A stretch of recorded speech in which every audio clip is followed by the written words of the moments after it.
Last but not the least, TVK தலைவர் விஜய் கேட்ட கேள்வி என்னென்னா, இந்த விஜய் வேணுமா இல்லை திறமையற்ற திமுக அரசு தொடர வேண்டுமா என்று ஒரு கேள்வியை மக்கள்கிட்ட ஷார்ப்பாக கேட்டார்.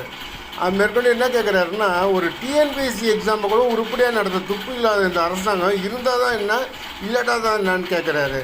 அடுத்தது அவர் விக்ரவாண்டி மாநாட்டில் ஒரு வெடிகுண்டு போட்டார் இல்லைங்களா, சாதாரண ஊசி வெடி தான் இப்போ போட்டார்னு வச்சுப்போம்.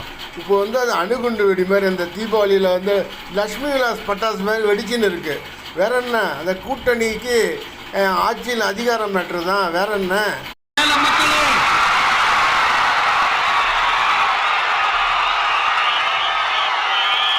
One last simple question. Vijaya நம்புறீங்களா, ஸ்டாலின் சார நம்புறீங்களா? அவ்வளவுதான், முடிஞ்சு போச்சு. கதம் கதம். போர் முழக்கம் உங்களை ஒரு நிமிஷம் கூட தூங்க விடாது. இந்த போன லாஸ்ட் வீக் இந்த டிஎன்பிஎஸ்சி இந்த எக்ஸாம்ஸ், இந்த குரூப் 2 எக்ஸாம்ஸ் அதை அனௌன்ஸ் பண்ணிட்டு உடனே அதை கேன்சல் பண்ணிட்டாங்க. இது உலகத்துக்கு எல்லாருக்கும் தெரியும். கேன்சல் பண்ணிட்டு ரொம்ப சிம்பிளாக டெக்னாலஜி ஏதோ சம் ஃபால்ட், டெக்னிக்கல் ஃபால்ட் அப்படின்னு சொல்லி அதை கடந்து போயிட்டாங்க.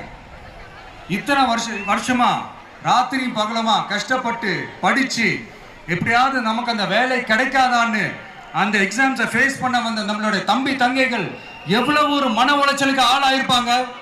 அதை யாராவது யோசிச்சு பார்த்தீங்களா?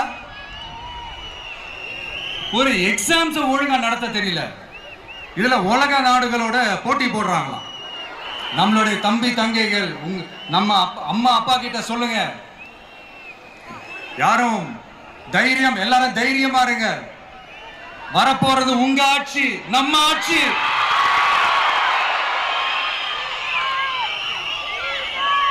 அதனால இந்த மாதிரிலாம் எதுவும் நடக்காம சமூக நீதிக்கான ஒரு நல்ல ஆட்சியை அமைப்போம். இளைஞர்களின் வேலை வாய்ப்புகளை மனசுல வச்சுக்கிட்டு டிரான்ஸ்பரண்டா அதுக்கான ஒரு தீர்வை காணுவோம். நான் விக்கிரவாண்டி மாநாட்டில் பேசும்போது ஒரு பொலிட்டிக்கல் பாம் ஒன்னு சொன்ன ஞாபகம் இருக்கா? ஆட்சியிலையும் பங்கு, அதிகாரத்திலையும் பங்குன்னு ஒன்னு சொன்னேன். இப்போ அந்த பொலிட்டிக்கல் பாம் எல்லா கூட்டணியிலையும் வெடிச்சுக்கிட்டு இருக்கு, தாறுமாற வெடிச்சுக்கிட்டு இருக்கு.